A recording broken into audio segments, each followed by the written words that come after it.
마태복음 21장 18절 19절 말씀을 본문으로 선택을 했습니다. 제목은 열매 있는 삶을 살자, 이런 제목입니다.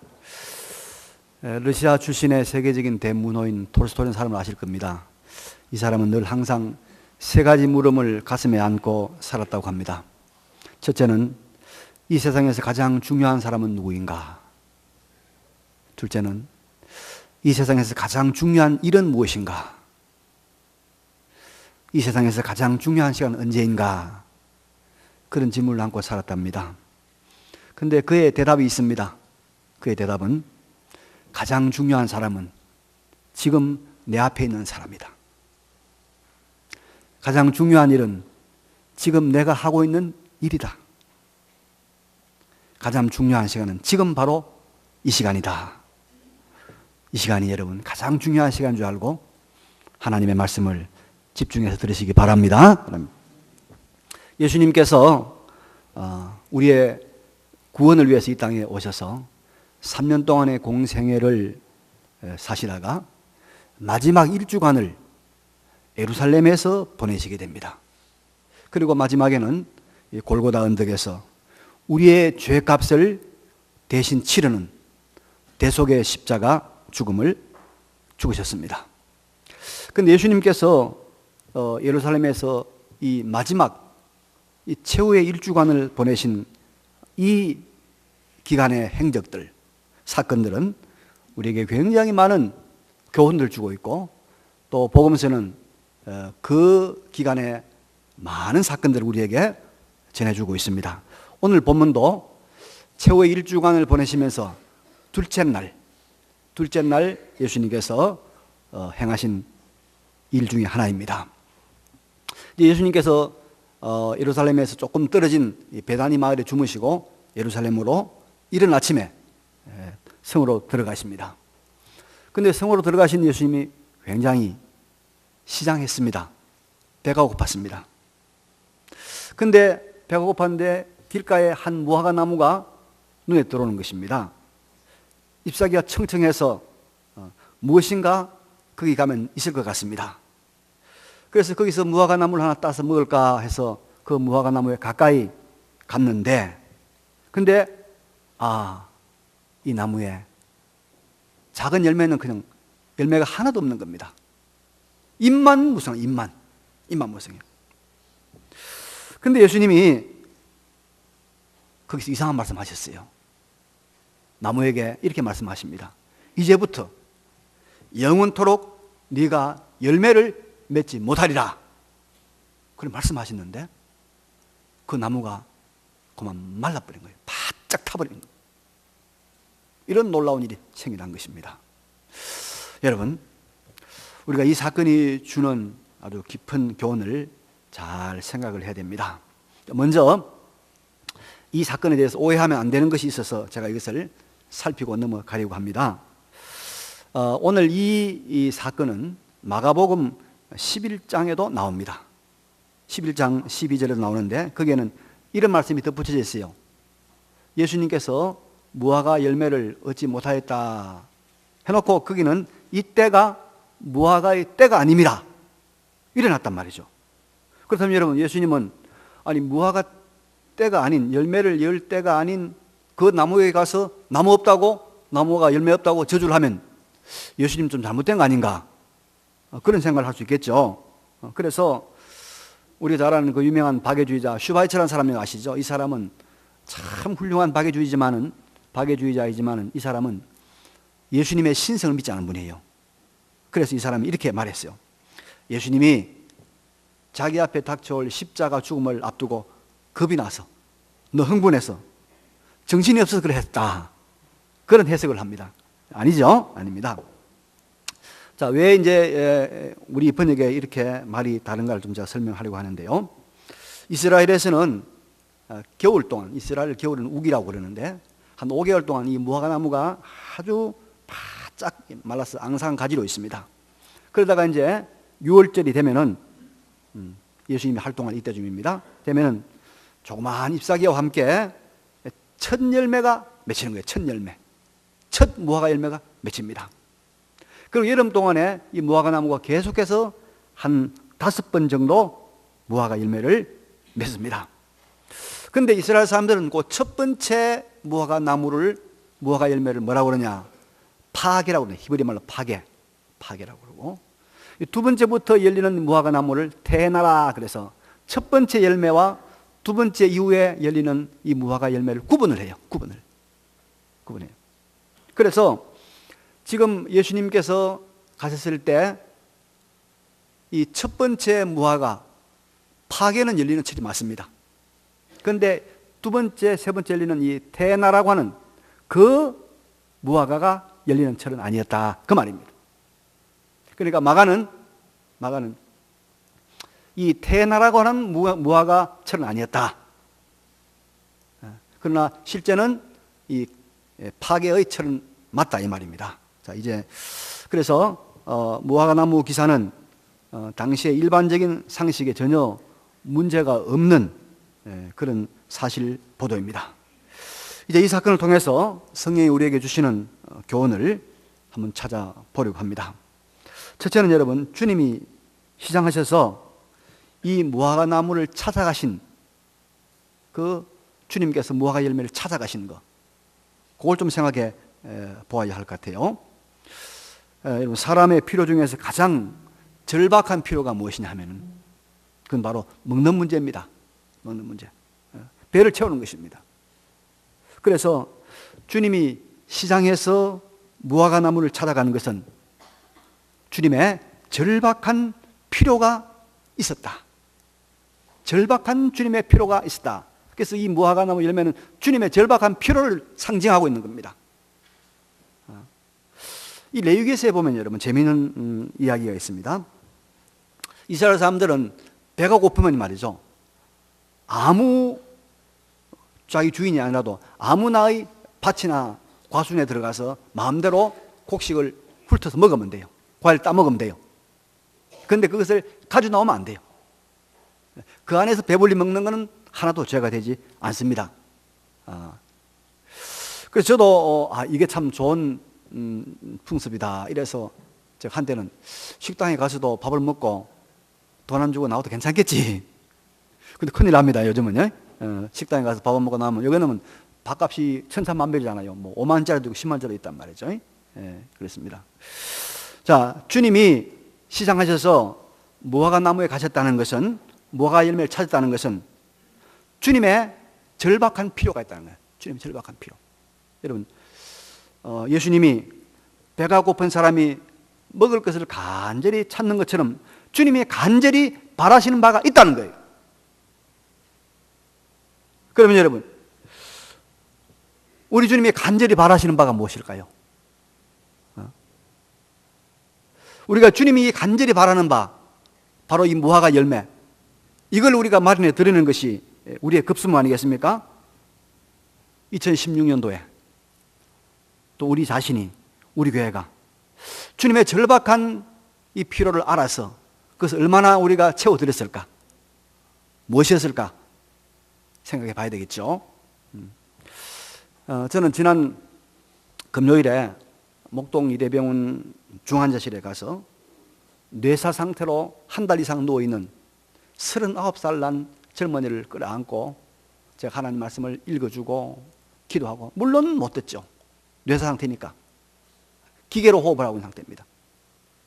간절히 기도하고 울면서 기도하고, 요한복음 3장 16절, 요한복음 5장 12절 이렇게 기도했습니다. 왜 제가 그렇게 갔느냐 하면 사연이 있습니다. 그 전날 제 고향교회 신앙생활을 같이 했던 한 자매한테서 연락이 온 거예요. 자기 언니 권사님의 아들이 회사에서 회식하고 헤어지다가 갑자기 뇌출혈로 쓰러져서 병원에 가서 온 머리가 터져가지고 이제 근 한 달째 지금 식물인간 상태로 있다는 것입니다. 최근에 와서 의사가 완전히 가망이 없으니까 이제 장기 기증을 생각해 보죠. 장기 기증을, 그런 말 한다는 것입니다. 부인은 35살, 7살짜리 아이가 하나 있고 5살짜리 아이가 하나 있습니다. 근데 말입니다, 이 사람이 시골에 있는 부모와 떨어져 살면서 신앙생활을 안 한 거예요. 예수를 안 믿은 거예요. 그 부모가 아무리 생각해봐도 예수 믿은 사람이라서 구원받고 천국에 갈 것이라는 확신이 안 서는 거예요. 증거가 없는 것입니다. 자, 이렇게 되니 이 부모가 얼마나 마음이 타고 얼마나 절박하겠습니까? 그래서 저를 수소문해가지고 지금 뇌사 상태로 죽어 있지만은 그래도 영으로 들을지 모르니까 목사님 오셔서 기도하시고 말씀 전해달라는 거예요. 이제 가서 하나님께서 전능한 하나님이니까, 전능하신 하나님이니까 그 상태에서 듣게 하면 듣게 하시겠죠.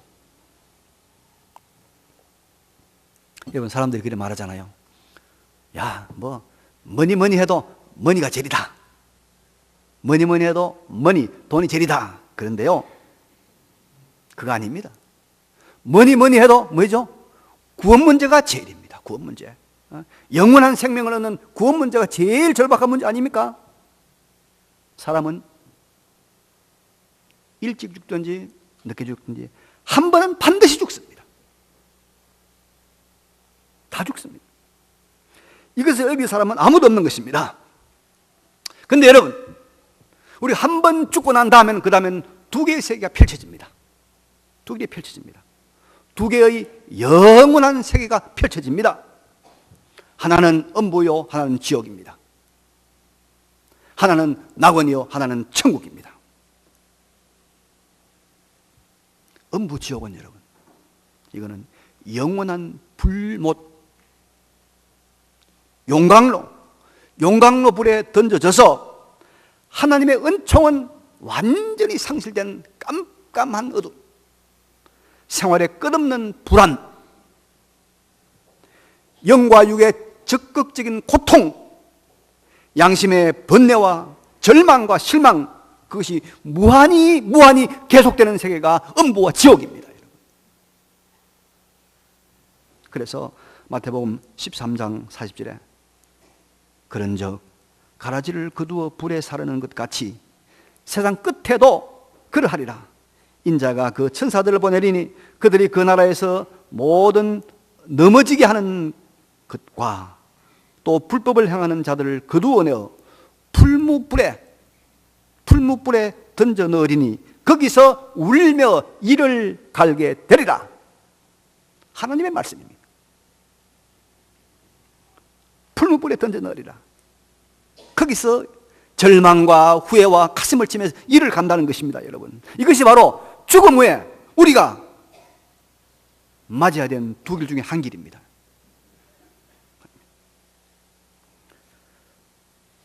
여러분, 성탄절 우리가 지금 또 기뻐하잖아요. 기쁘다 구주 오셨네.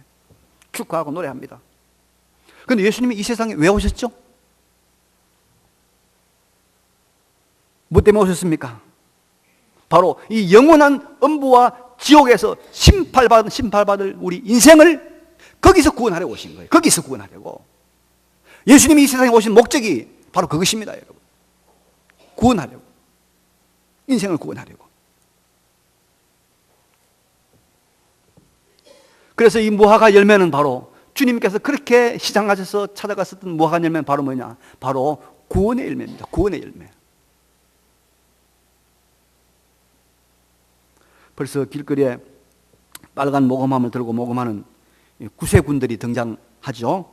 관심을 끌고 있습니다, 사람들에게. 근데 여러분, 구세군에 다니는 분들은, 구세군의 목사님들은 전부 다 군복을 입고 있습니다. 그죠? 군복을 입고 있습니다. 또 모든 그 직제도 군대식입니다. 그래, 계급도 군대식으로 되어 있습니다.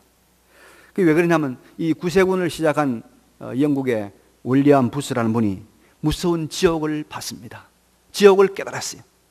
그래서 지옥만큼은 가지 않도록 해야 되겠다. 그래서 내가 전 영국을 무릎으로 기어서라도 다니면서 이 생명의 복음을 전해서 저 지옥 가는 영혼들을 건져내야 되겠다. 그래서 어떻게 하면 더 복음을 효과적으로 전할까?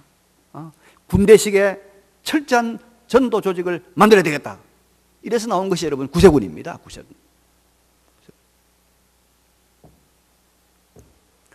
다른 건 다 몰라요.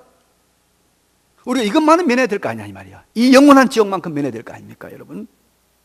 우리가 사랑하는 자녀들에게 여러분 뭐 다 해주고 싶죠. 집도 사주고 싶고 차도 사주고 싶고 뭐 재산도 물려주고 싶죠. 괜찮아요. 괜찮아요. 공부 많이 못 시키도 괜찮고 재산 물려주지 못해도 좋은 직장 마련해주지 못해도 괜찮습니다. 이런 세상적인 거는요, 세상에서도 시간 지나면 별거 아닙니다. 세상에 이런 말이 있잖아요. 50대면 학벌 자랑하지 마라. 어디 가서 50대 가지고 무슨 뭐 내가 하버드 나왔다, 뭐 서울대학 나왔다, 뭐 어디 나왔다 자랑하지 말라는 거예요. 그거 별 의미 없다는 거예요. 60이 되면 돈 자랑하지 말라는 거예요. 내가 빌딩 있다, 회사 있다, 60대 자랑해봐야 아무도 안 알아준다는 거예요. 70이 되면 여러분 건강 자랑하지 말라는 거예요. 언제 갈지 모른다는 거예요, 누구든지. 그런 건 다 의미가 없다는 것입니다. 나이가 들면 정말 중요한 것은 영원입니다. 영원. 무궁한 세계. 무궁한 세계에서 저주냐 구원이냐, 이게 문제입니다. 주님의 절박한 피로, 주님이 원했던 그 무화과 나무에, 여러분 그 무화과 나무의 열매가 뭐냐? 구원입니다. 사랑하는 가족의 구원에, 자식의 구원에 우리가 목숨을 걸다시피 해야 됩니다. 그래야 마음문을 조금 열고 구원의 세계로 들어오는 것입니다. 멀지 않았어요. 몇십 년 남지 않았어요, 우리가. 그 엄청난 그 영원 무궁의 세계를 바라볼 날이 얼마 안 남았단 말이에요. 주님의 간절한 필요, 우리 인생의 간절한 필요에 온 힘을 쏟는 우리 모두가 되시길 바랍니다. 이것이 우리의 열매입니다, 여러분. 이게 우리의 열매입니다. 두 번째로 여러분, 주님은 잎만 무성한 무화과 나무를 어떻게 하느냐? 어떻게 했죠? 영원토록 열매가 내게 맺히지 못하리라 저주했습니다. 저주. 맺어야 할 열매는 없고 잎만 무성한 무화과 나무를 저주하신 것입니까? 하시겠죠. 저주를 하시니까 그냥 말라버린 것입니다. 타버린 것입니다. 여러분, 여기서 우리는 주님이 진정으로 원하시는 열매가 없고 겉으로 보기에만 그럴듯하게 잎사귀만 무성한 나무들은 결국에는 다 저주를 받아서 말라버린다는, 잎만 무성하고 열매가 없으면 결국에는 말라버린다는 사실을 깨달아야 합니다. 알아야 돼요. 예수님 당시에 예루살렘 성전은 여러분 참 화려하고 대단했습니다. 에돔족 출신으로 유대 민족의 왕이 된 헤롯은 어떻게 하든 유대 사람들을 잘 이렇게 다스려 보려고, 그들에게 인심을 얻어 보려고 엄청난 돈을 들여서 수십 년간에 걸쳐서 성전을 건축했습니다. 성전 꼭대기에 첨탑이 전해온 말에 의하면 그것이 햇빛에 받아서 쫙 빛을 내는, 정말 모든 사람들이 놀랄 정도로 그렇게 화려하게 빛났다고 합니다. 오죽했으면 예수님 제자들이 예수님에게, 예수님 이 성전 한번 보십시오, 얼마나 웅장하고 얼마나 대단합니까? 자랑까지 했겠습니까? 그런데 여러분, 예수님께서 그 성전 뭐라고 했는지 아시죠? 돌 위에 돌 하나도 남지 아니하고 다 무너뜨려지리라.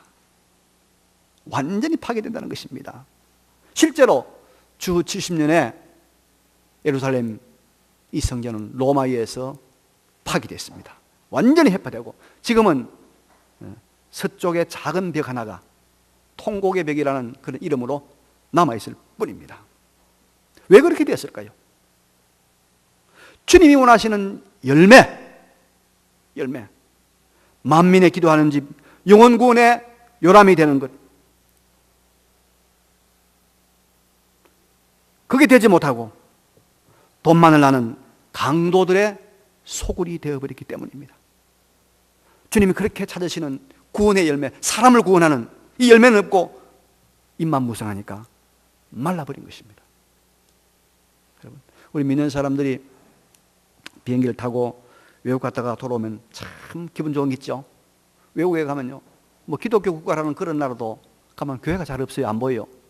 우리 한국은 비행기 타고 내려오면 여러분 곳곳에 십자가입니다. 특별히 밤에 이제 내려오면 막 빨갛잖아요. 십자가 불이. 도시를 아주 장식하고 있습니다.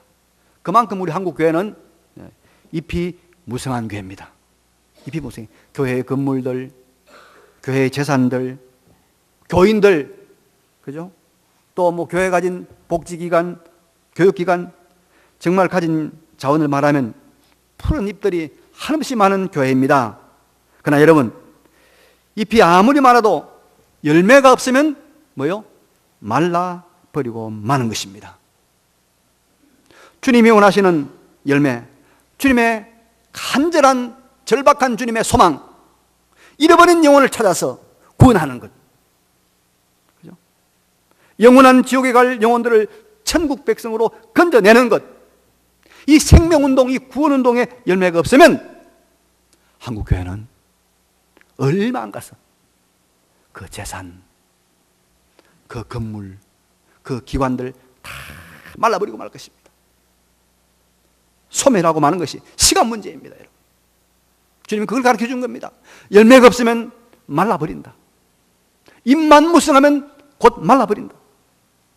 그래서 여러분, 우리는 잎을 보려고 하지 말고 열매를 보는 눈을 가져야 될 줄로 믿습니다. 잎을 보지 말고 열매를 봐야 돼요. 오늘도 우리가 이제 아기 2명에게 유아 세례를 베풀게 됩니다. 여러분, 우리 한국 교회의 열매는 교인 수가 아닙니다. 바로 세례를 받은 사람이 몇 명인가? 세례를 받는 사람이 몇 명인가? 출석 교인이 얼마나 늘었다? 재직 교인이 얼마나 늘었다? 그건 다 잎사귀입니다. 잎사귀. 그것을 자랑할 것이 아니라 올해 이번 달에 우리 교회에서 예수 안 믿는 사람이 예수 믿고 세례 받은 사람이 몇 명인가? 죽을 영혼이 구원받은 사람이 몇 명인가? 이걸 따져봐야 해요. 이걸 따져봐야. 이게 열매다 이 말이요. 열매. 제가 목장들 탐방해 보니까 목장마다 태신자 VIP를 정해놓고 열심히 기도하고, 어떤 집에는요 가니까 벽에다가 이름 붙여놨어요.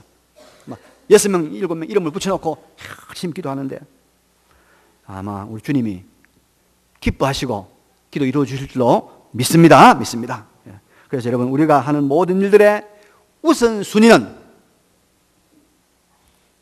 멸망받을 지옥으로 달려가는 영혼들을 구원하는, 이 영혼 구원에 얼마나 우리가 필요한가, 이것을 가지고 판단해 봐야 됩니다.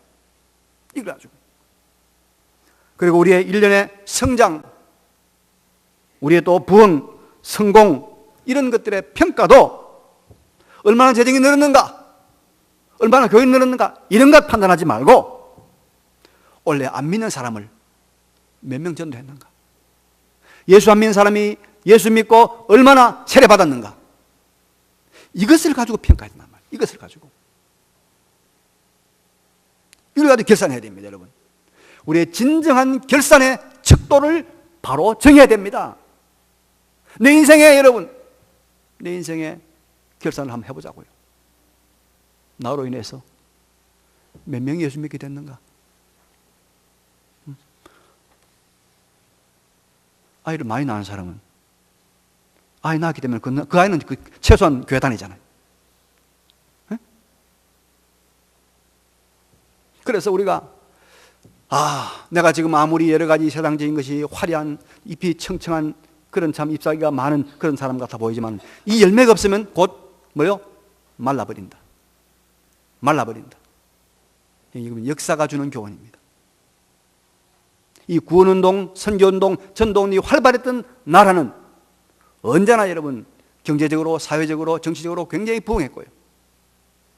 이것이 쇠퇴하고 이것이 쇠약하면 점점 그 나라들은 몰락해 갔습니다. 역사의 교훈입니다. 개인도 마찬가지입니다. 우리가 주님이 원하시는 이런 생명구원의 열매를 많이 맺혀드리는 우리 삶이 되시길 바랍니다. 세 번째로 우리는 이 본문에서 주님이 원하시는 또 하나의 열매를 생각하지 않을 수 없습니다. 바로 성령의 열매입니다. 갈라디아서 5장 22절 이하에 보면은 이런 말씀이 나옵니다. 오직 성령의 열매는 사랑과 희락과 화평과 오래 참음과 자비와 양선과 충성과 온유와 절제니 이 같은 것을 금지할 법이 없느니라. 그러니까 여기 성령의 열매 9개를 말하고 있습니다. 우리 주님이 바라시는 또 하나의 열매는 바로 성령으로 말미암는 참 사람의 인격의 열매입니다. 성도가 성령을 따라서 말씀을 순종하는 가운데서 만들어지는, 성령 따라서 말씀 순종하는 가운데서 만들어지는 이 사랑, 희락, 화평, 오래 참음, 자비, 양선, 충성, 온유, 절제, 이런 것들은 다 성도의 거룩한 성품, 성도의 거룩한 인격을 말하는 것입니다. 이것이 바로 주님이 원하신 또 하나의 열매입니다. 열매. 주님은 나라고 하는 한 사람의 인생살이에서, 인생의 나무에서 이것이 있을 때 주님은 기뻐하시고 만족해 하시고, 그리고 이 참된 성도의 인격의 열매를 통해서 구원운동, 생명운동을 하나님께서는 전개해 나간다, 이 말입니다. 전개해 나간다. 그거 알아야 됩니다, 여러분. 그래서 주님은 우리가 우리의 삶이라고 하는, 나 인생이라고 하는 이 인생살이에서 이런 성령의 열매, 인격의 열매가 맺히길 원하십니다. 그리고 그걸 통하여 또 주님은 구원운동을 전개해 나가십니다. 지난주간에 우리 시찰의 모임이 있었는데요. 지지난주에 있었죠. 그게 이제 뭐입니까? 개척교회 목사님도 있고 또 뭐 큰 교회 목사님, 작은 교회 목사님, 여러 목사님들이 이제 모여서 회의를 하다가 여러 애로사항을 말씀하시더라고요. 제가 이제 그걸 듣고 후배 목사들에게 이런 질문을 했습니다. 목사님, 하나님께서 왜 목사님을 목회를 시키고 하나님께서 왜 그 교회를 맡겠다고 생각하십니까?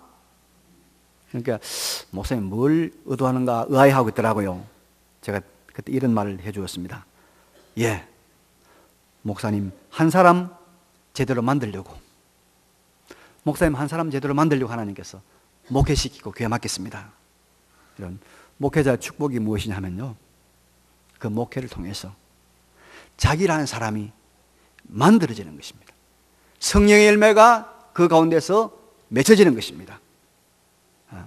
그런데 여러분, 목사만 그렇습니까? 아닙니다. 모든 성도가 그렇습니다. 사업하고 장사하고 직장 생활하고 또 우리가 연구하고 가르치는 모든 일들에서 사실 우리의 본업은 그 일을 통하여 우리가 하나님의 사람으로 변화된, 우리가 거기에서 성령의 열매를 맺히는 것입니다. 거기서 돈 벌어들이고 뭐 일을 성취하고 거기서 우리가 업적을 하는, 이것은 2차, 3차 문제입니다. 하나님은 그걸 원하십니다. 그 열매를 맺기를 원하신다 이 말입니다. 그래서 이게 열매가 맺어져야 여러분, 하나님의 구원운동이 여러분 어려움없이 그것이 전진합니다.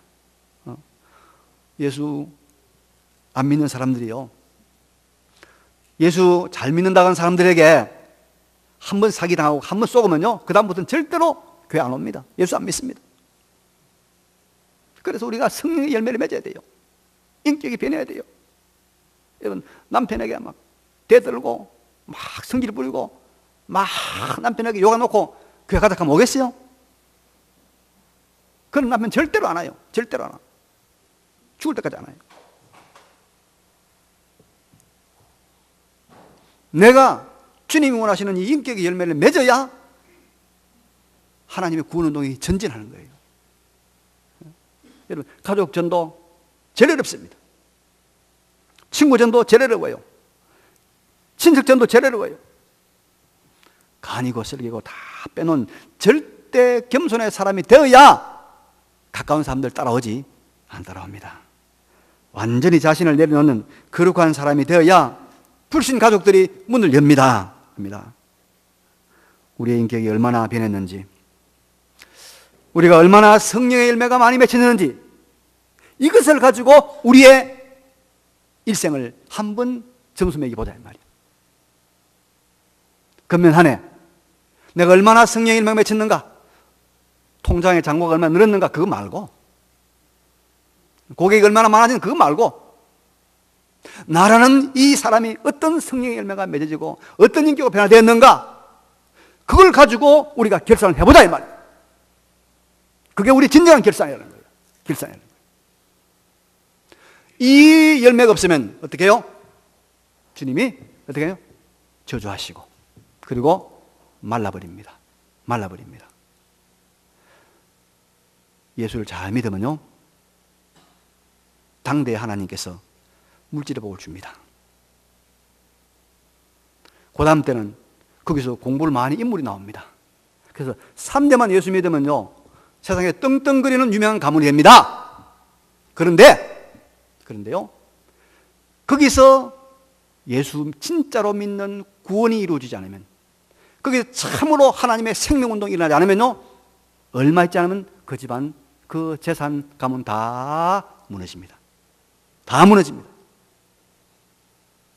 정신 차려야 됩니다. 입만 무성하면, 열매가 없으면 어떻게 해요? 말라버립니다. 대한민국 교회, 여러분 얼마나 잎이 무성합니까? 여기서 우리가 생명운동, 구원운동, 이거 우리가 놓쳐버리면 말라버립니다. 지금 그런 징조가 나타나잖아요. 지금 우리가 경제적으로, 국제적으로 얼마나 어렵습니까, 여러분? 우리가 죽자 사자 이 구원운동, 생명운동, 예수 믿게해서 영혼 살리는 이 운동, 이거 해야 돼. 왜? 주님이 가장 기뻐하시는 것이거든. 하나님이 가장 기뻐하는 거다 말이에요. 이거 하려고 주님께서 오신 거예요. 이 운동 하자고 주님께서 이 땅에 오셨단 말이에요. 딴 이유 있습니까? 없죠? 없죠. 이거 하자고 오셨단 말이에요. 이것만 하면 하나님께서 다 줘요, 다. 이것만 하면 돈도 주고, 종기도 주고, 명예도 주고, 다 줍니다. 이거 놓치면 안 돼요. 우리가 이 주님이 원하시는 열매가 무엇인가, 이것으로 우리의 한 해 동안 인생을 돌아보고 평가하고 새롭게 가늠하는 지혜로운 우리가 되어야 될 줄로 믿습니다. 예. 유대인 사회에서 여러분, 우리는 목사를 부르는데 유대인 사회에서 말씀을 가르치는 그 율법 선생을 가르쳐 뭐라 합니까? 랍비라, 랍비. 근데 랍비를 가르치는 학교가 있는데 그 학교를 뭐라고 그러냐? 앱시바라고 그래요. 앱시바. 신학교지, 그러니까. 근데 앱시바에 딱 들어가면 1학년 학생 뭐라고 그러냐? 현자다. 1학년. 너 현명한 사람이다. 2학년 딱 되면 넌 철학자다. 철학자라고 그래요. 3학년 되면 뭐라는지 압니까? 3학년 되면 학생이다. 학생이다. 배우는 사람이, 마음을 낮추고 배우는 사람이 정말로 철학자보다도 현자보다도 더 위대한 사람이다, 이 말입니다. 하나님 말씀을 여러분 배워야 됩니다. 간직해야 됩니다. 그리고 이 말씀대로 살기로 결단하는, 이 말씀을 새기시는 여러분 되시기를 간절히 바랍니다. 이 말씀 기억하시면서 잠시 한번 결단의 기도를 하나님께 드리겠습니다. 기도하겠습니다. 걸어가시고 전능하신